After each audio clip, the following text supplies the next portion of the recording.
Today we're stepping into that narrow borderland where folklore brushes up against biology, the place where campfires, stories, and field science shake hands. These are the top 5 most believable cryptids, creatures whose legends may just be shadows cast by real but undiscovered species. Before we jump in, hi, I'm Michelle. And that guy that was just talking, that's Isaiah. And this is our podcast. We adore weird stuff paranormal, unexplained, oddly suspicious. Yes. If you do too, hit like, follow, or subscribe so more delightful weirdos can find us. Okay, chaos mode on. Let's go. Should I read Giant it otters. chaotically? Oh. Giant otters start us out at the 5th most believable spot on the list. Perfect. Yeah. Yeah. The Dower Coo is Ireland's Hmm. waterhound. You mean the dough bar chew? Nice. Dobarchu. Is that how Is it's that how you pronounced in say the it? South? I don't know. The Probably. Dobarchu. No, it'd be like dough bar chew. Went down Is to the that? lake the other day and I saw one of them dough bar chews.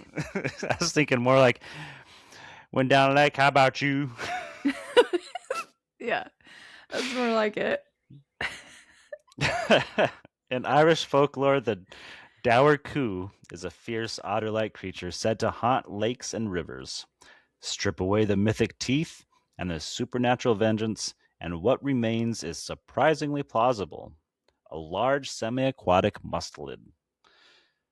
Giant otters do exist in South America. An extinct otter species once reached 10 feet long, and Ireland's waterways are deep, cold, and murky, perfect for hiding a shy nocturnal predator. Spooky. I never really thought of a otter as a predator, which is Really? funny because they're pretty visceral. They're very predator-ish. Mm. I always thought they were like really cute. I think the first time I realized how uh, terrifying they can be was I went to Dallas World Aquarium, which is an outstanding aquarium, by the way, for anyone in that area that's interested or passing through that's interested. It's an amazing place, but they have some otters, and I remember walking up while they were feeding them, and man, yeah, they were quite scary, and they weren't giant. But yeah, they're very much predator.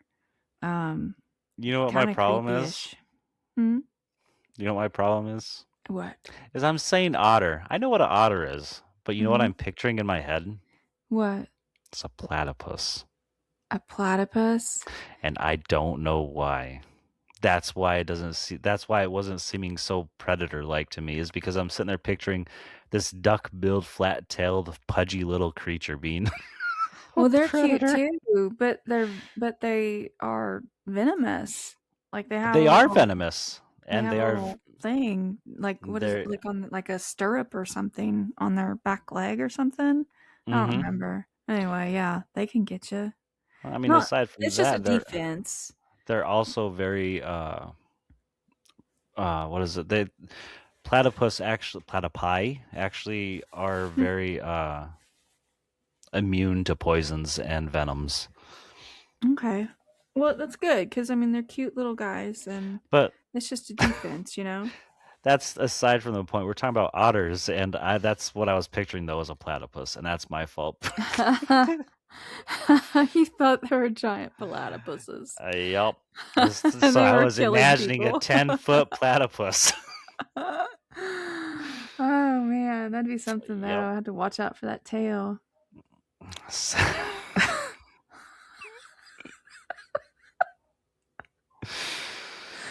Yep. So, yep, wrong animal in my Mm, head. I still know what an otter is. Yeah. I mean, I knew they were visceral, but what I was picturing was a platypus. mm, that's good.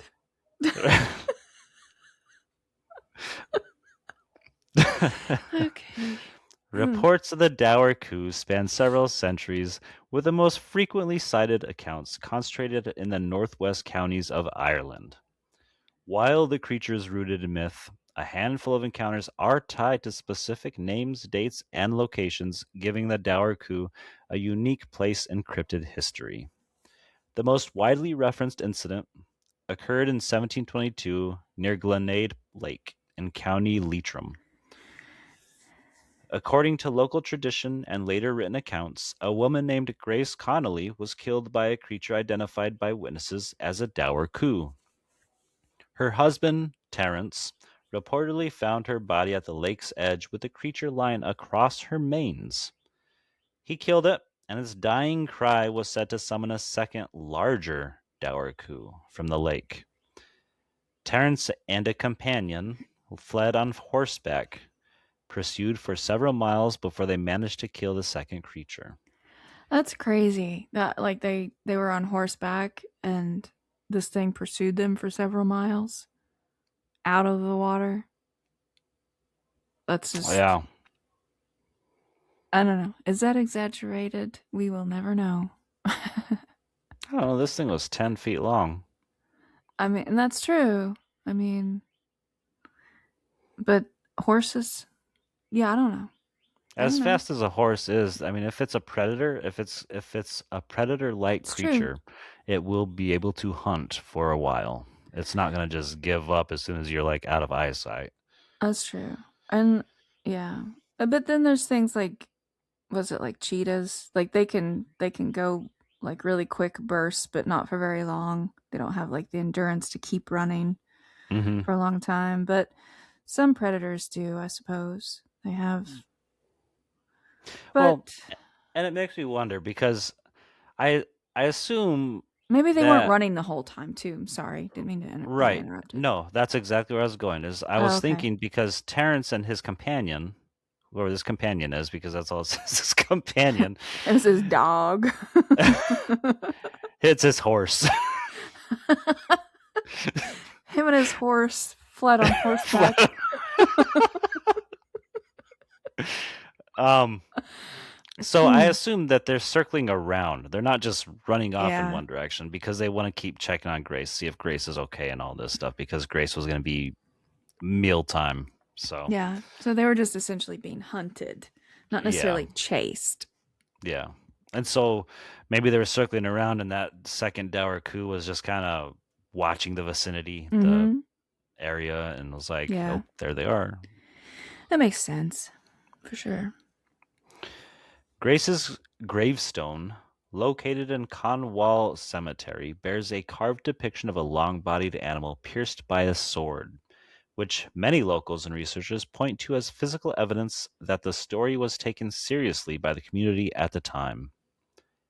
Beyond this event, numerous oral traditions from the 17th through early 20th centuries describe encounters with the creature matching the Dower Coup's description. So, These accounts typically portray it as a swift, powerful predator, mm, inhabiting remote lakes and rivers. In many of these stories, the creature is said to attack livestock, overturn small boats, or pursue travelers who ventured too close to the water's edge. Although the details vary, the core characteristics remain consistent. A creature larger than a typical otter, capable of moving quickly on land and water, and known for aggressive behavior. I did read that it was referred to as Ireland's crocodile, which Oh, really? yeah, yeah. Which makes me think, about it being like under the surface of the water, like watching Mm-hmm. Yeah. And so now I was like in and then pictures of otters' attacking. little eyeballs sticking Mm, out of the water mhm. like Well, no, crocodiles. I don't picture that. You know what I picture? The what is it? The sea lions. Have you ever seen them like underwater approaching like a diver? Like they're huge and they're terrifying. Like something about their eyes, they're clearly predators and they're Mm-hmm. just playfully approaching a diver. But anyway, it's that look in their eyes that I'm picturing like just underneath the surface, just like watching, um waiting for the opportunity. Hmm. Um, yeah, but yes, creepy like a crocodile. But no, Hmm. not with their eyes poking up above the surface. Well, it's like a crocodile. That's why Yeah, my that would be thought, funny though, not necessarily so scary if an otter's eyes did that. I can't picture that. like a snail's eyes on stalks. Right? Bing, bing. Yeah. I don't know. The blinking, blink, blink, Mm. blink, blink. Oh my gosh. Hmm. Folklorists collecting rural Irish stories in the 19th and early 20th centuries recorded several testimonies of fishermen being dragged underwater by an unusually large aquatic animal. In some regions, the dour coup was described as the king of the otters. He's not the. All I think is One Piece. King of the pirates. Right. A creature whose cry would a creature whose cry could summon others of its kind. These accounts often emphasize the danger of killing one, warning that a second dour coup would appear to avenge the first, a motif that mirrors the Glenade Lake narrative. While no modern verifiable sightings have been documented in scientific literature, the dour coup remains a persistent figure in Irish folklore. Its legend is strengthened by the combination of oral tradition, local histories, and the enduring presence of Grace Connolly's gravestone, which continues to draw researchers, folklorists, and cryptid enthusiasts. The consistency of the descriptions across regions and generations suggests that the dour coup served as both a cautionary tale and a cultural explanation for unexplained drownings, livestock losses, and the dangers of Ireland's deep, cold lakes. The legend may be an echo of a real animal that slipped into extinction, or one that could possibly still be out there. Next is the lake monster Ogopogo. Forget the plesiosaur fantasies. The more biologically grounded theories point toward oversized eels, sturgeon, or even unknown deep-water fish species. I almost said that so funny. Fish species. I don't know why. I heard you fight it. I did, yeah. No, it was trying to come out. I managed though, and then I had to bring it back up and make fun of Yeah. myself. I couldn't pass up the opportunity. Um, Okanagan Lake is enormous, ancient, and poorly mapped with underwater cave systems no one has fully explored. When multiple witnesses describe long serpentine bodies moving just beneath the surface, it's not hard to imagine a large reclusive aquatic species that science simply hasn't caught yet. There are no verified modern attacks on people by Ogopogo, and most encounter accounts involve sightings with no aggression. But the folklore does contain some intense material, and early settler fears added to the creature's reputation. In the original indigenous people's stories, the being known as Ogopogo is not a monster, but a powerful spirit of the lake. It was believed that crossing the lake required offerings like tobacco, sage, and salmon to ensure safe passage. If disrespected, the spirit could cause storms or drownings, which settlers later interpreted as attacks. These are spiritual consequences, not physical attacks by a creature. Early European settlers misinterpreted the indigenous stories and became convinced Ogopogo was a dangerous lake monster. Some settlers patrolled the lakeshore with muskets to protect their families from a feared Ogopogo attack. Well, they sound dumb. I'm sorry. Yeah. Um, these fears were based on rumor and misunderstanding, not documented attacks. No confirmed physical attacks occurred during this period. There is one dramatic story that appeared in later folklore, though. An indigenous legend describes a man transformed into a monstrous serpent as punishment for murder. This is mythology, not a historical event. Modern encounters involve humps breaking the water surface, large wakes, a head and tail sighting in 1989, and sonar hits and photographs. None of these involve aggression or attacks on people or boats. What does exist of this cryptid is indigenous spiritual warnings, settler fears and rumors, mythic stories involving violence, and many non aggressive sightings. Ogopogo's reputation as a dangerous creature is mostly a product of folklore, misinterpretation, and sensational retellings. Okanagan Lake, where the Ogopogo is said to reside, reaches over 760 feet deep. That's comparable to lakes known to harbor large, rarely seen species. Deep, cold lakes with complex underwater topography can support large fish like sturgeon, air breathing mammals, long lived, slow breeding species, and animals that spend most of their time at depth. This environment makes it plausible for large aquatic species to remain mostly unseen. Many sightings may be misidentified. Large fish, especially sturgeon can exceed 12 feet in length. They have long serpentine bodies. They surface irregularly. Their rigid backs can look like multiple humps. A single large sturgeon or a group surfacing could easily match classic Ogopogo descriptions.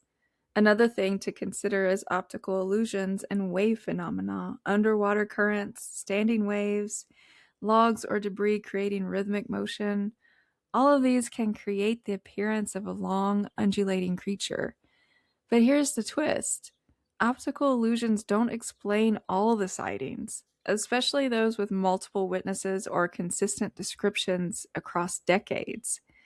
Ogopogo is described as serpentine, smooth skinned, up to 49 feet long, moving with vertical undulations and a powerful tail. This is strikingly similar to Basilosaurus, an extinct whale-like reptilian mammal, Cadbosaurus, another Pacific Northwest cryptid with similar descriptions.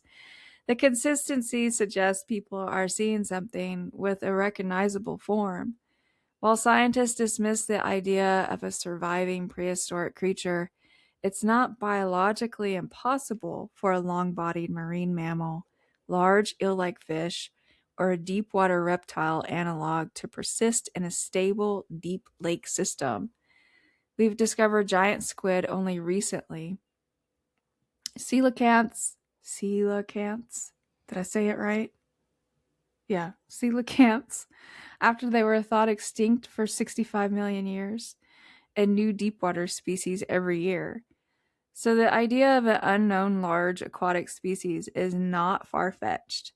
We have to remember that indigenous stories describe a powerful water entity long before colonial sightings. While these stories are spiritual rather than zoological, they indicate that people consistently experience something unusual in the lake. The phenomenon predates modern tourism and hoaxes. This continuity strengthens the case for a real natural stimulus behind the legend.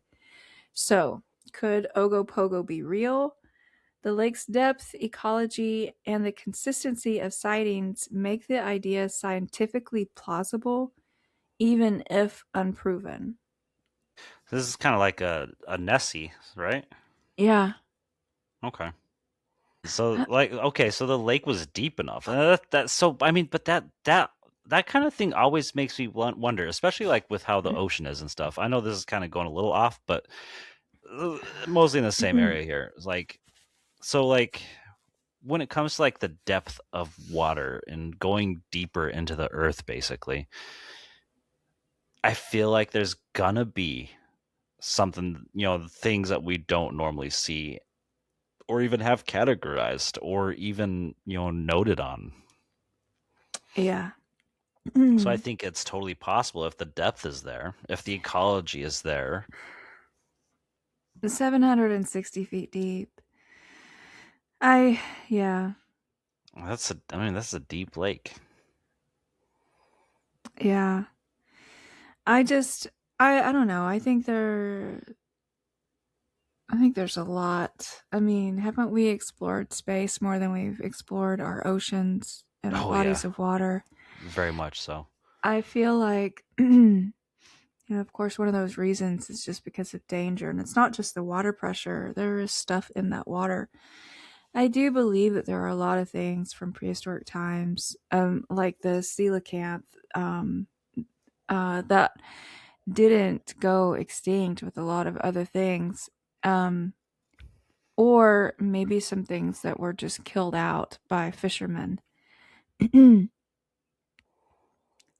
Yeah. I'm obviously have never been a fisherman.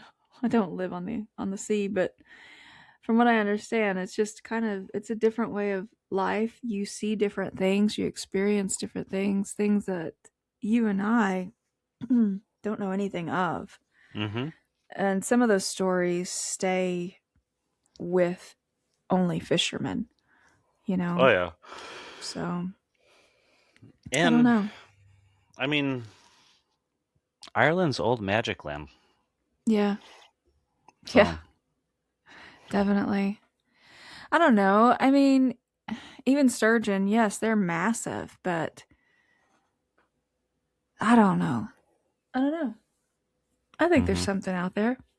I I would think so. Yeah. I believe the indigenous people I of mean, Ireland. if you think about it, Nessie is one of the first big ones that we really ever photographed. Yeah. And there have So I been some mean, fake photographs too. well, People can't obviously, stop sensationalizing stuff, you which you gives gotta. the real thing a bad name. I say you gotta think though. There had to be one real one to make everybody else be like, "I saw it too. Look at Right. this." Yeah. Yeah. It starts somewhere.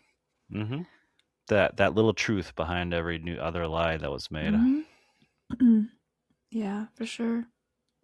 For the third place on our list, we will have to visit the oceans. My favorite. Sailors have reported strange whales for centuries. High finned sperm whales, long bodied beaked whales, and creatures that previously didn't match any known species. In 1867, the Italian zoologist Enrico Giglioli. That sounded right. Giglioli. Gili. Giglioli. Gili. I just like it because it's like you're saying giggle, giggly, giggly. Gilioli? Maybe it's I Gilioli. I have no idea. You say it Well, however there's you that want. movie that's that movie that's it's like with Jennifer Lopez, I think, and it's like Gigli, and I was always calling it Giggly. I've never watched it, but I called it Giggly, and so everybody always corrected me and said it's a Gili. I was like, oh, okay, so maybe it's a Okay. Gilioli. Sorry. In 1867, the Italian zoologist Enrico, we can say it your way, Giglioli. No, that was how you said it. That's your I way. know, but you liked it. Well, I like it because when you say the name, whether you're Because it saying it says right or not, it's Giggly. giggly. Yeah, I What know. was I Enrico know that. giggly? was was Reported one giggly of the most. Oli giggly? Was he a happy guy? Maybe. I don't know. He's always giggling. Holy. Yeah. Okay. In 1867, the Italian zoologist Enrico Gilioli reported one of the most unusual whale sightings ever recorded. On September 4th of that year, while aboard the Italian naval vessel Magenta, roughly 1,200 miles off of the coast of Chile, he observed a large whale that did not match any known species. Giglioli described the animal as being about 18 meters long, similar in general shape to a rorqual, but with the feature no confirmed whale possesses: two dorsal fins. According to his notes, the fins were tall, triangular, and spaced about 2 meters apart along the back. He also recorded that the whale lacked the throat pleats typical of rorquals and had long sickle-shaped flippers. Giglioli watched the creature for around 15 minutes at close range and produced sketches and measurements based on the encounter. The following year, in 1868, sailors aboard the ship Lily reported seeing a similar animal off the coast of Scotland. Their description echoed Giglioli's, a large whale with two dorsal fins positioned along the spine. More than a century later, in 1983, The French zoologist Jacques Maigret reported another sighting in the Mediterranean Sea between Corsica and mainland France. He too described a whale with two dorsal fins, resembling the earlier accounts.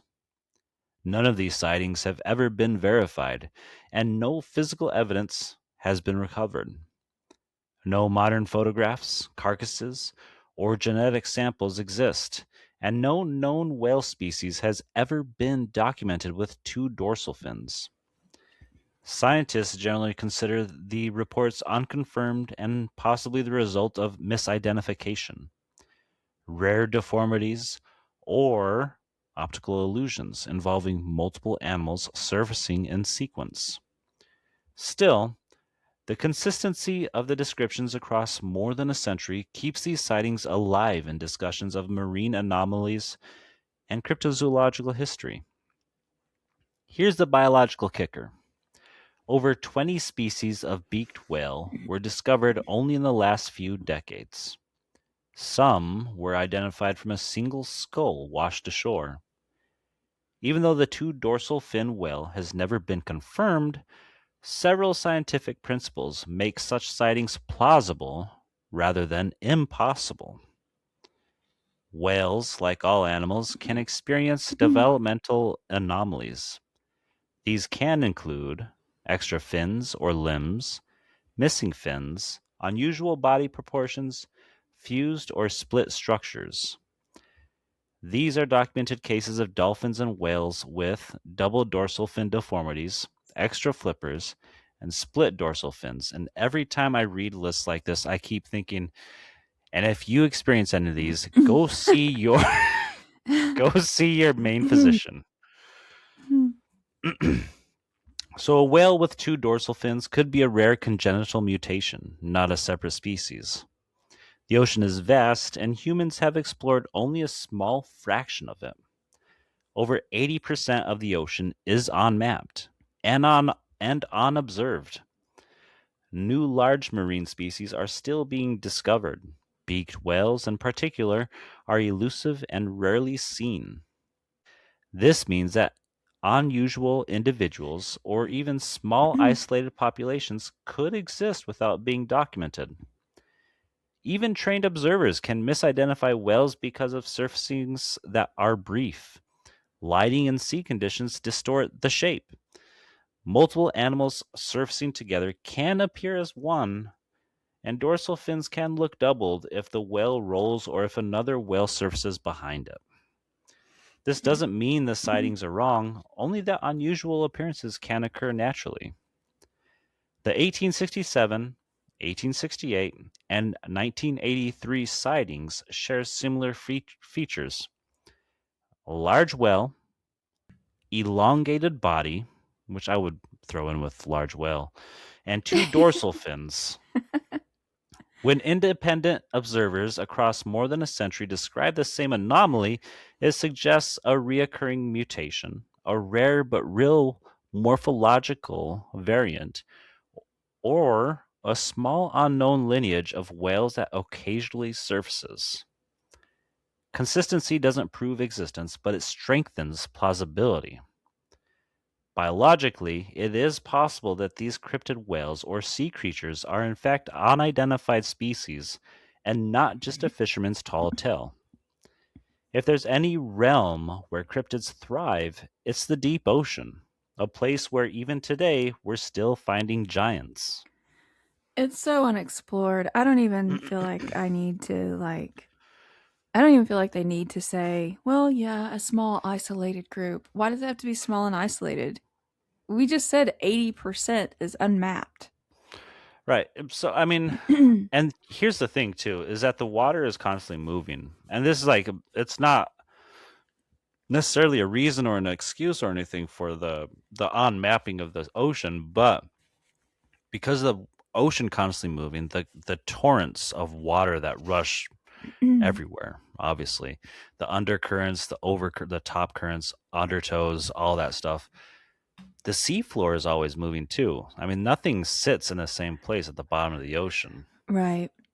Yeah. So I imagine it's probably hard to consistently keep it mapped, but I mean, we're mapping universes light years away before we even map our own ocean. Like you were saying, we map more of the space around us than we do the ocean underneath us. Right. Yeah. I don't know. Where did the whole fisherman's tale thing come from? Why? I mean, I get it, the fish was this big and it really wasn't, but like where did that come from? Why did it become like the stories that fishermen tell became Because unbelievable?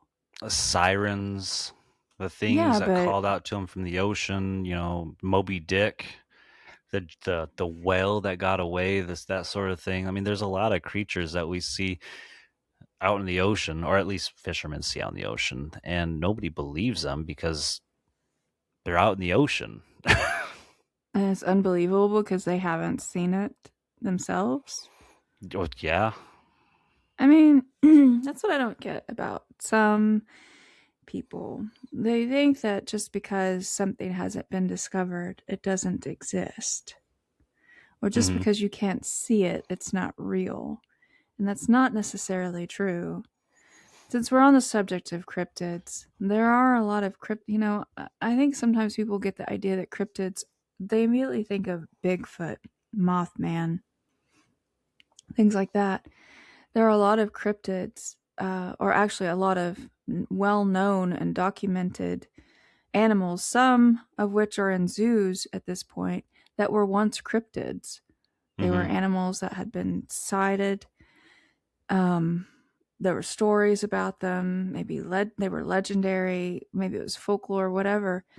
And it was just stories passed from one person to another until one day it was scientifically discovered and actually put on the map. So cryptids aren't always things like mermaids and Bigfoot, you know, stuff like Hmm. that.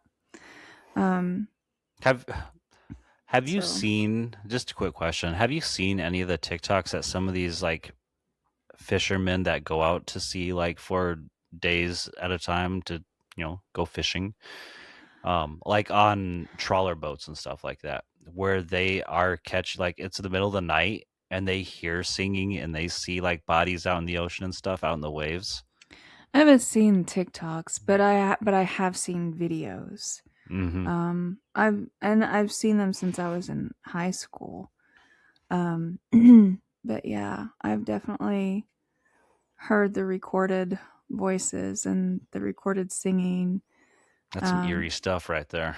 it's very eerie. It is very eerie. And, I mean, I get it. I could see people today, in today's day and age, with all of the AI and all of the sensationalism and all of these things where they would go, yeah, right. Whenever someone presented a, a story that is not your everyday thing, you Mm-hmm. know, approaching it kind of like a fisherman's tale.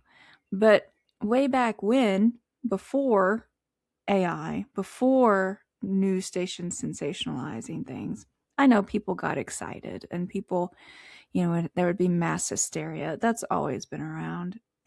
But I don't understand why, uh, you don't have to just immediately say, I don't believe it. He's just telling a tall tale, whatever. Mm-hmm. Um, I don't believe everything I hear immediately either, but research it, look into it, go out Mm-hmm. there yourself. Why don't you go out on the ocean in a little trolley boat and, spend a few nights out there and see what you hear and see? Maybe you'll Mm-hmm. experience something, maybe you won't. Maybe the Yeah. sirens don't like you, so they won't talk to you. Who Yeah, knows? I mean, she's talking to you out there, everybody, not me. Yeah, yeah, because I'm not going out on the trolley boat. All right, I Y'all ain't have going fun. out there. But send us an email and let us know what And what you send the hear. videos before you jump in, okay? Right, yeah. um, number 2 on the list isn't mythical at all. The last known thylacine died on September 7th, 1936 at Hobart's Beaumaris Zoo, just weeks after the species was finally granted official protection on July 10th of that same year. For decades, thylacines had been hunted, trapped, and blamed for livestock losses, and by the time the government acted, only a single known individual remained in captivity. According to the University of Queensland's account, the animal's death was the result of a tragic oversight. One cold night in August 1936, a zookeeper failed to let the thylacine back into its sheltered enclosure. Left exposed to the freezing Tasmanian night without protection, the animal succumbed to the cold. By morning, it had died from exposure, a preventable death brought on by neglect rather than malice. I beg to differ on whether it was neglect or malice. This animal was persecuted quite a bit because any livestock death was blamed on it, whether it did it or not. I don't necessarily believe that that was an accident. I feel like, yeah,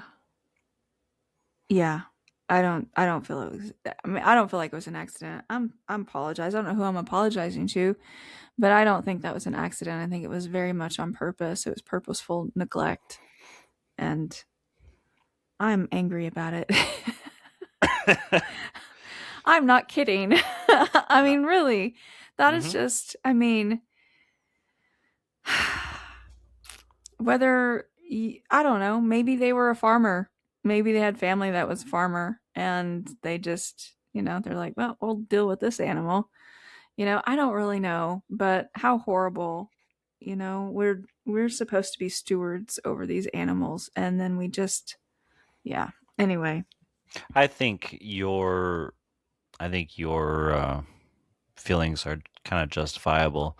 I mean, when it comes down to to humans, just generally speaking, humans, they tend to be very grudge keeping.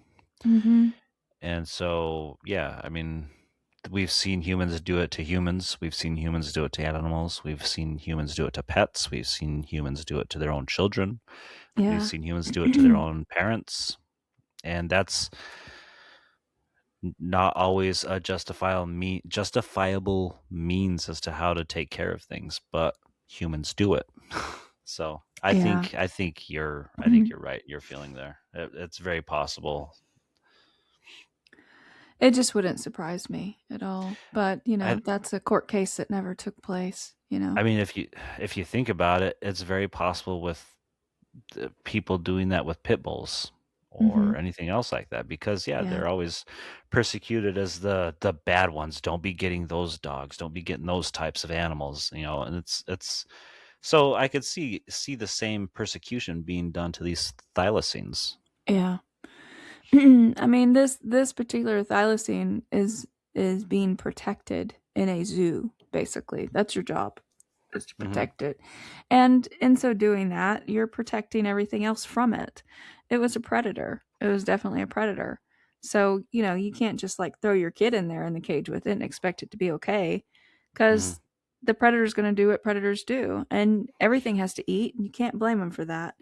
You Hmm. know. So you keep your livestock safe and you don't put your livestock where where the thylacine is. Hmm. Don't put them on the outskirts of their territory. That sounds like a drug name. Don't be taking the thylacine. For many years, the thylacine was believed to be a male nicknamed Benjamin, though the National Museum of Australia later clarified the animal's sex had been misidentified. Regardless of the name, the circumstances of its death remain one of the most haunting examples of conservation failure, a species protected only when it was already too late, and lost not to hunters or the wild, but to a moment of human carelessness. The thylacine was a marsupial apex predator capable of covering huge distances and living in rugged, remote terrain. Tasmania and mainland Australia still have pockets of wilderness where a small, elusive population could survive undetected. After the thylacine was officially declared extinct by the Tasmanian government in 1986, reports of sightings continued. In fact, the decades following the death of the last confirmed individual in 1936 produced some of the most intriguing and hotly debated encounters. Many of these came from trained observers, rangers, hunters, and biologists whose familiarity with Tasmanian wildlife made their testimonies difficult to dismiss outright. One of the most famous post extinction encounters occurred in 1982 when Tasmania Parks and Wildlife Service Ranger Hans Narding reported seeing a thylacine while camping near Togari in the state's northwest. According to Narding, he woke around 2 a.m. to a noise outside his vehicle. When he shone his torch into the rain-soaked darkness, the beam illuminated a striped, dog-like animal standing only a few meters away. Narding later described the animal as a healthy adult male, noting its size, posture, and the distinctive stripes across its back. His account lasted several minutes, unusually long for a wildlife sighting, and was considered so credible that the director of the Parks and Wildlife Service at the time called it irrefutable and conclusive. The sighting triggered a year-long official search, though no physical evidence was recovered. Beyond the single event, a large body of sightings accumulated throughout the mid-20th century. A recent analysis of more than 1,200 reports suggests that thylacines may have survived into the 1980s and possibly later. Many of these accounts came from remote forestry regions where scientific surveys were rare. A newly uncovered archive of ranger and hunter reports, more than 150 of them, includes repeated sightings from the same regions, often describing consistent seasonal movement patterns that match what is known of thylacine behavior. These records were discovered during a digitized project and had never been analyzed collectively before. Their clustering and consistency have led some researchers to argue that the species may have persisted for decades after its presumed extinction. While no verified attacks on humans have been documented after 1936, several post-extinction reports describe thylacines preying on livestock or being seen near carcasses. These accounts mirror historical behavior recorded before the species' decline. Some farmers in Tasmania's northwest continued to blame unexplained sheep kills on thylacines well into the 1960s and 1970s, though no carcasses were ever conclusively linked to the species. These claims remain anecdotal, but they form part of the broader pattern of persistent belief in the animal's survival. Even today, the thylacine refuses to fade from public consciousness. Occasional sightings are still reported, and the species' elusive nature, solitary, nocturnal, and adapted to dense terrain, has fueled ongoing speculation. Modern researchers note that if a small scattered population survived, it could have persisted undetected for decades, especially in Tasmania's rugged interior. This possibility continues to inspire both scientific inquiry and cultural fascination, keeping the thylacine story alive long after its official disappearance. Trail cameras catch new species all the time, but they miss far more than they capture. If any cryptid is waiting for a scientific comeback, it's this one. I mean, I would be so excited if it was like declared, like they said it, they took it off the extinction list. But at the same time, I almost feel like it's more protected to just assume that it's not there. I think it's actually staying away from us now. I think it's learned its lesson. It's like, I'm out. Yeah, I've it's seen what you wild did. because it still comes up. Like even yesterday, I'm scrolling Facebook and I see, some group has posted, "What do you think of this photograph?" And it's supposed to be a thylacine. It's supposed to be a Tasmanian tiger, and it was proven that this photo was, faked. I don't know how long ago. It was kind of an older photo, But supposedly this was one that was seen in, I believe it was Missouri or Arkansas. That's definitely not going to happen. Hmm.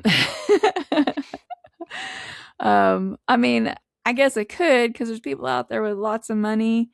Um, I guess they can buy anything, but still, Yeah, no, I don't think a thylacine. mm-mm, yeah.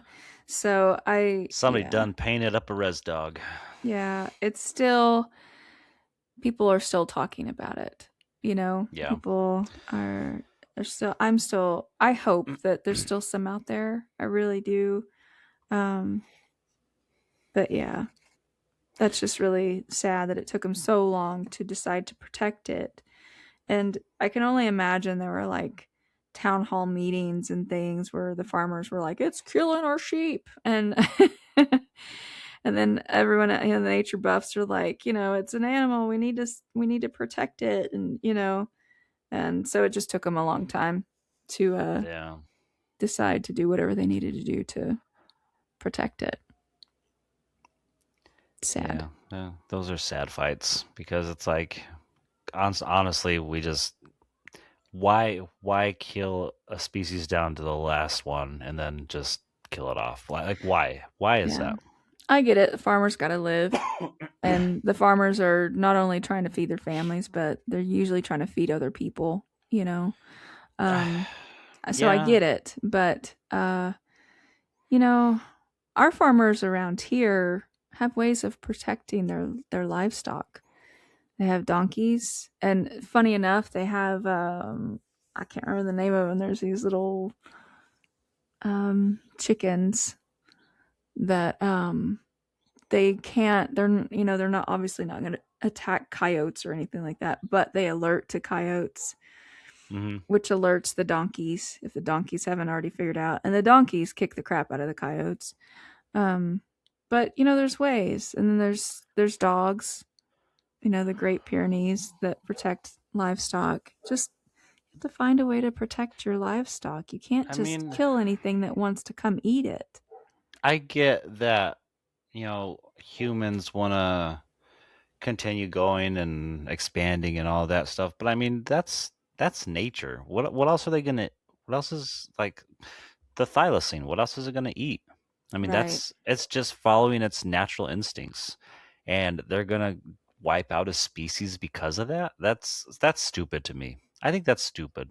And I get it because I for about a year and a half I lived on a dairy farm, and there was, worries about the cows getting out, the cows, getting attacked by the coyotes and you know, there's a lot of issues. I get it. I get it because that's a lot of money. You invest a lot of money into getting those bovines on the farm. You invest a lot of money into getting your farm prepared, right? That's a lot of money. Yeah. But it's it's nature, man. I Mm-hmm. mean, what you can't stop Have we not learned yet we can't stop nature? Right. I Yeah, don't I'm know. not trying to be insensitive to the farmer's plight, Right. but we all can't we all just get along? Mm-mm. We you Mm-mm. know, it's just sad. This animal is pushed like that and we failed to protect it. Yeah. Yeah. And I will always believe that that last one that was in captivity was essentially murdered, you know. No, the zookeeper didn't like use their hands against this thing, but they didn't protect it and No, they but allowed it to die. So, if you think about it though, enough voices outside that zoo, wanted that thing dead, yeah. probably because of vengeance or because just spite. Yep. And all they did was slip that closing zookeeper some money and said, "Hey, forget to take the thylacine back in." Well, I mean, what they just probably knew that a lot of people would not be upset about it, if he did it. So, Yeah, but I mean that can you imagine the persecution that zookeeper has gone through? oh, Like now, yeah, for sure. So it had to be something that swayed him that way. He knew what the Personal thylacine. interest. Yeah, I guess so. Yeah, you're right. Personal interest. Yeah, I don't know. I hold grudges too. I think we all do. I mean, we're human. I mean, it's part of being human. Yeah. Is there a grudge you wanted to talk about? Just the thylacine. Hmm, all right. Speaking of grudges, Uh-huh. Bigfoot. He probably I holds was a trying to grudge. say I was trying to segue it, but it didn't work. Bigfoot, the hairy hominoid, is at the top of the list not because of sensationalism, but because of biological plausibility. Across the world, stories of large, hairy, human like beings appear in far more cultures than most people realize. In North America alone, dozens of indigenous nations have their own names, roles, and interpretations for these beings. From the coast Salish Saskats to the Lakota's giants of the high plains, from the Cherokees' forest guardians to the Tule River tribe's hairy man, the pattern is widespread and deeply rooted. Scholars generally estimate that somewhere between 40 and 60 indigenous peoples across the continent have traditions that align with what we now call Bigfoot. Probably has the best score on feet.com, right? Probably. The pattern doesn't stop there. In the Himalayas, indigenous groups describe the Yeti in ways that echo the same archetype, a powerful, elusive, upright creature living in remote terrain. In China, the Yeren fills a similar role, and in Mongolia and Central Asia, the Almas appears in stories passed down for generations. These Asian traditions add at least another 10 to 15 cultural groups to the global count. Australia contributes its own branch of the family tree through Aboriginal Yowie traditions. Multiple Aboriginal nations, especially in the eastern regions, describe tall, hairy beings that inhabit the deep bush. These stories come from at least half a dozen distinct cultural groups, each with its own interpretation of the creature's nature and purpose. Even across Oceania and parts of Melanesia and Micronesia, there are tales of wild forest dwelling beings that resemble the same archetype. These add several more indigenous cultures to the global tapestry. When you step back and look at the pattern as a whole, you find that somewhere between 60 and 90 indigenous cultures worldwide have stories that resemble Bigfoot or its regional counterparts. They're all cousins. These stories span at least four major regions of the world: North America, Asia, Australia, and Oceania.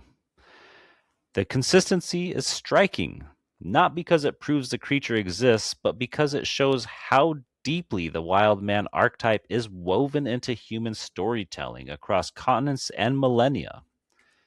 And let's talk about that wild man archetype for a moment. Everywhere humans went, they encountered other hominins. That's not speculation, it's established anthropology. For most of human history, we weren't alone. We lived alongside Neanderthals, Denisovans, Homo florensis, Homo luzonensis, and likely others we haven't even named yet. These weren't distant evolutionary cousins. They were neighbors, competitors, trading partners. That's with a D. Mates, rivals, shadows in the tree line. When you look at it that way, the wild man archetype stops being a coincidence and starts looking like a cultural fossil. Indigenous peoples across the world describe beings that are large, hairy, upright, powerful, elusive, and living at the edges of human territory. These descriptions appear in North America, Australia, Siberia, the Himalayas, the Amazon, and the islands of Southeast Asia. Cultures separated by oceans and millennia still tell the same kind of story. That consistency is hard to explain as pure imagination. But it makes perfect sense if early humans and early indigenous peoples lived alongside other hominin species long enough for those encounters to become mythologized. This idea suggests that the wild man archetype is a cultural echo of real beings. Not necessarily Bigfoot as imagined today, but populations of hominins that survived longer than we assume.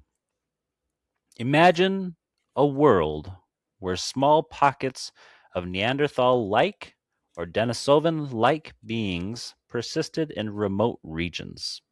Indigenous peoples would have encountered them, traded with them, feared them, or avoided them. Over time, as those beings dwindled, the stories remained. The beings fade, the memory stays, the archetype survives. Indigenous oral traditions are not casual storytelling. They are long term memory systems. They preserve ecological, historical, and relational knowledge across thousands of years. If any cultures would retain the memory of living alongside another hominin species, it would be indigenous cultures, the ones who stayed rooted in place long enough to witness the land's long arc of change. This is why the wild man figure is not just a monster in their stories. It's a neighbor, a warning, a guardian, a rival, a teacher, a boundary marker. It has roles, not just scares.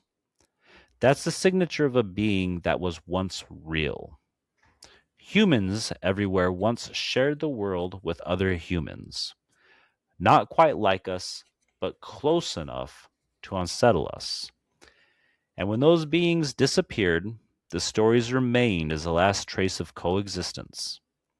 The wild man isn't just a monster, it's a memory of a time when we weren't alone. Could it be possible that he is still out there largely undetected? Fossil evidence shows that Gigantopithecus, a real giant ape, once roamed Asia. Other primates, like orangutans, are masters of avoiding human detection. Combine dense forests, low population densities, and a creature with intelligence and nocturnal habits, and you get a cryptid that fits neatly into evolutionary possibility. Bigfoot may not be a myth, it may be a relict primate we simply haven't documented. Folklore doesn't always invent monsters out of thin air. Sometimes it preserves memories, cultural snapshots of animals that once lived alongside us, or that still do, hidden in the margins of the world. Whether these creatures are out there or not, they remind us of something important. The map of the natural world is still unfinished. And that's where the mystery lives.